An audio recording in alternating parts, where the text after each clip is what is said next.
Hello, I'm retired teacher, hashtag retired teachers voices. I'm a very concerned teacher about what's happening out here today. I retired in 2020 and I returned to school this in 2019, wanted to see something different. And I did. I saw a lot of difference. And as of 2020, I am definitely retired um, because there's too many things that's happening now. Um, as we know, we don't get a chance to make a decision, teachers. And that's why I wanted to speak out, because I know we don't get a chance to make decisions. This president makes decisions for us. The governor makes decisions for us. Superintendents, NEA, DTU, everybody makes decisions for us but the teachers. Okay? We need to have our voices out there. If you are concerned about returning back to school, you need to speak out about it. You're the only one that's in that classroom with your students. You're the one who's teaching them their math, their reading, their writing. We are in the classroom. They're not in the classroom, and they will never come in there to visit either. And if they came, it will be at some private school somewhere, not at a public school. So you need to be concerned about that.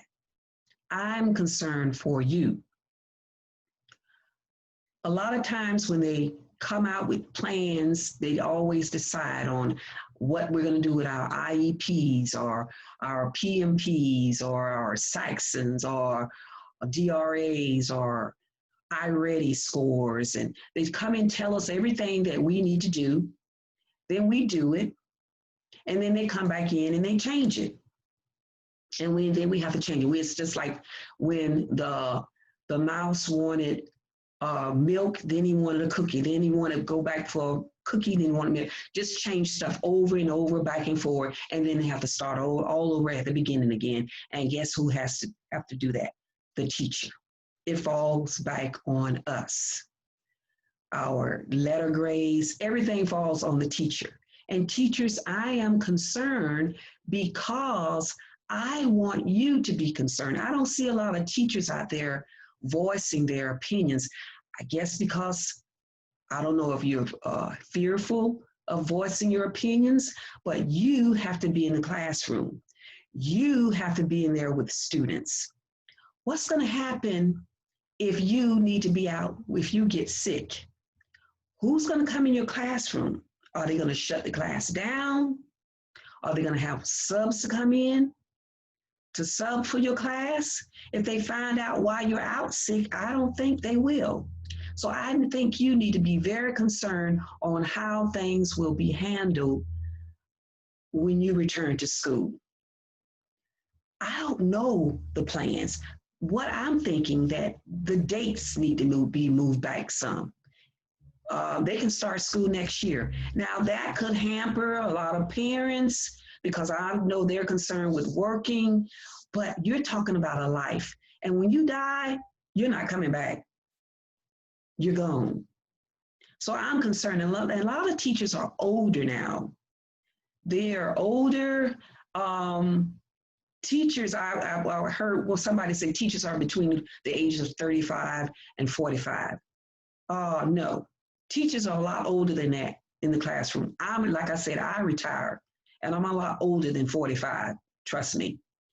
So if the governor and the president and all those people were concerned about you, one thing, I know they're not concerned because they're not going to have their children in the classrooms with your students. Two, they're not going to be concerned because their children will be taught remotely. And three, their children probably, if they have any, they're all over the age of 18. So they're not even in school.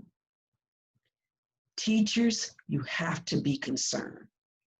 Yes, we love our students and we want them to come back to school, but they have to think of something better to do for our kids before we bring them back to school. They're bickering back and forth now about who said more for one thing and who said less for another thing. Back and forth. They don't have any consistency in what they're doing. So you want to bring yourselves back into that? Teachers, I know you want to retire just like I did, and just like I was able to do. And I thank God for that. And I know God was on my side and he still is. Teachers, I need for you to be concerned about your life. I need you to be concerned about your safety. I need you to be concerned about your justice in the classroom. I need you to be concerned about your students. And in order for you to do that, you have to speak out about it. You've got to speak out about it and let them know, and you know who the them are, your president, the legislation, the DTUs, your superintendents, commissioner, Betty DeVos, you need to speak out. You need to get them to push back a date or push it back further. We need to know that we definitely, every school need to mandate masks. They need to wear a mask because that's what's going to protect us. And how you're going to keep kids 6 feet apart, I have no idea, because I taught kindergarten and it was hard to do. It really was. So how are you going to do 6 feet away from each other? I don't know. Remotely, yes, that was tough for parents and it was tough for teachers. But at least you weren't concerned about your kids getting sick and spreading the disease to someone else, or coming home and spreading to their grandparents. At least you weren't concerned with that. So I ask you, teachers, and I ask you again to please speak up. Don't be fearful. Speak out. Let them know. Let them know what needs to happen. Let your DTU know. Let your president know. Let your governor know. Who's making those laws for you? Who's making those decisions for you? You make your decisions. I want you to enjoy your retirement. That's why I decided to get on, because I said, I'm a retired teacher. Let me speak out for teachers who may not be able to want to speak out, but I want to speak out for you. I want you to have that choice of maybe retiring if you have to. But I want you to enjoy your retirement as well, because we do a lot as teachers. We teach our students, we try to show them how to build character and behavior, and we do a lot. We show them science and math, and we do all of this stuff. And I want you to be able to enjoy your time when it's your time to enjoy. So teachers, I wish you well. I wish you well, and I ask you to wear your masks and stay safe all through the year. Get that date pushed back more. I wish you well.